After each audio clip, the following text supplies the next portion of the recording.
Senior सहाफ़ी और तज़ियाकार हामिद मीर के मुताबिक सब भूल सकते हैं मगर मैं अहमद अल जबली को कभी नहीं भूल सकता। अप्रैल 2003 में जब अमरीकी फ़ौज ने इराक के दारुल हुकूमत बगदाद में सद्दाम हुसैन की हुकूमत का खात्मा किया तो मैं उर्दन के रस्ते इराक में दाखिल हुआ।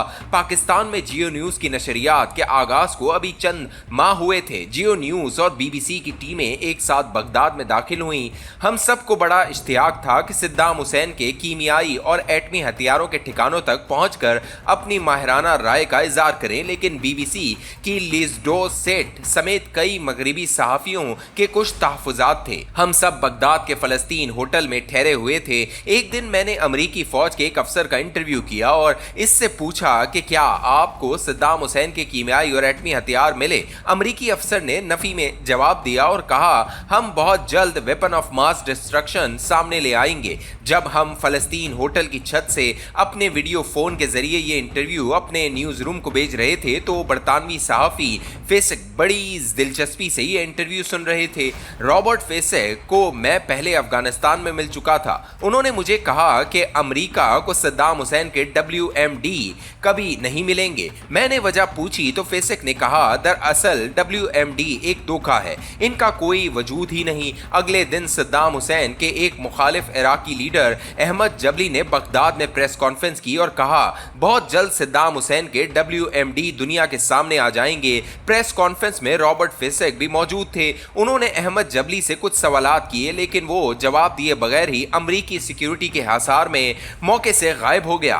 फेसेक ने अहमद जबली को एक इंटरनेशनल फ्रॉडिया करार देते हुए कहा कि ये शख्स बेंजामिन नेतन्याहू का इराकी मॉडल है। रॉबर्ट फेसेक साल ब साल से मशरिक़ वुस्ता में रिपोर्टिंग कर रहे थे और मशरिक़ वुस्ता की पावर पॉलिटिक्स का इंसाइक्लोपीडिया थे। उन्होंने मुझे बताया कि अहमद जबली कई बैंक फ्रॉड कर चुका है। इसकी सबसे बड़ी क्वालिटी यह है कि अच्छी अंग्रेजी बोलता है और सद्दाम हुसैन का हमवतन है, लिहाजा अमरीकियों को आसानी से बेवकूफ़ बना रहा है। फेसेक ने कहा कि मगरबी मीडिया में सद्दाम हुसैन के WMD का बयानिया इसराइल के साबिक वज़ीर आज़म नेतन्याहू ने बनाया और फिर सितंबर 2002 में नेतन्याहू ने अमरीकी कांग्रेस के सामने हल्फिया बयान दिया कि सद्दाम हुसैन के पास WMD हैं और दुनिया को इन हथियारों से सख्त खतरा है, लिहाजा इराक पर हमला करके इन हथियारों पर कब्जा किया जाए। नेतन्याहू 1996 से 1999 तक इसराइल का वज़ीर आज़म रहा था और दोबारा वज़ीर आज़म बनने के लिए WMD कार्ड खेल रहा था। अमेरिका को सद्दाम हुसैन के WMD तो न मिले, अलबत्ता अहमद जबली अमेरिका के कंधों पर बैठकर पहले इराक का वज़ीर पेट्रोलियम और फिर डिप्टी वज़ीर आज़म बन गया।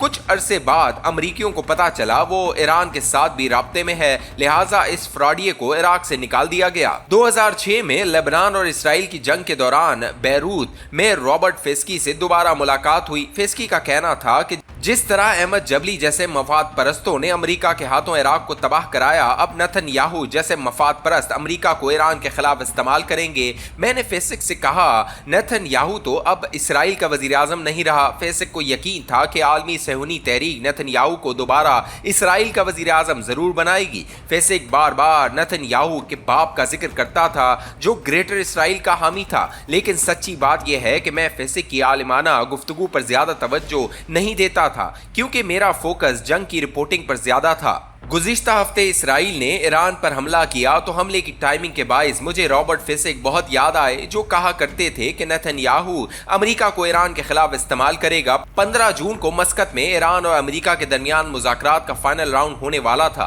अमेरिकी सदर डोनाल्ड ट्रंप ने इसराइल को ईरान पर हमले से रोका और कहा, मुज़ाकरात के फाइनल राउंड का इंतजार करो, लेकिन नेतन्याहू ने 13 जून को इसराइल पर हमला कर दिया। 2009 में इसराइल का दूसरी मरतबा वज़ीर आज़म बनने के बाद से नेतन्याहू मुसलसल ईरान के एटमी प्रोग्राम के खिलाफ शोर मचा रहा है। वो 2009 से 2021 तक वजीर आज़म रहा और इसने इसराइली खुफिया इदारे मोसाद के जरिए ईरान के कई एटमी साइंसदानों को कत्ल भी कराया। 2022 में वो तीसरी मरतबा इसराइल का वजीर आज़म बन गया। वो इसराइल की तारीख में सबसे तवील मुद्दत तक हुकूमत करने वाला वजीर आज़म है क्योंकि इसकी पुष्ट पर आलमी सहूनी तहरीक है। इसका बाप बेजियो नेतन्याहू इब्रानी जबान का प्रोफेसर था और ग्रेटर इसराइल का हामी नाकामी था। ग्रेटर इसराइल में पूरा फलस्तीन, शाम, लेबनान और मिस्र के कुछ इलाके शामिल हैं। बेंजामिन नेतन्याहू का दादा मेलेकोयोस्की नेतन्याहू एक रूसी यहूदी था और रबी मजहबी जबान था जो 1924 में यरूशलेम आया और इसने इसराइल के कयाम की तहरीक शुरू की। बेंजामिन नेतन्याहू यरूशलेम में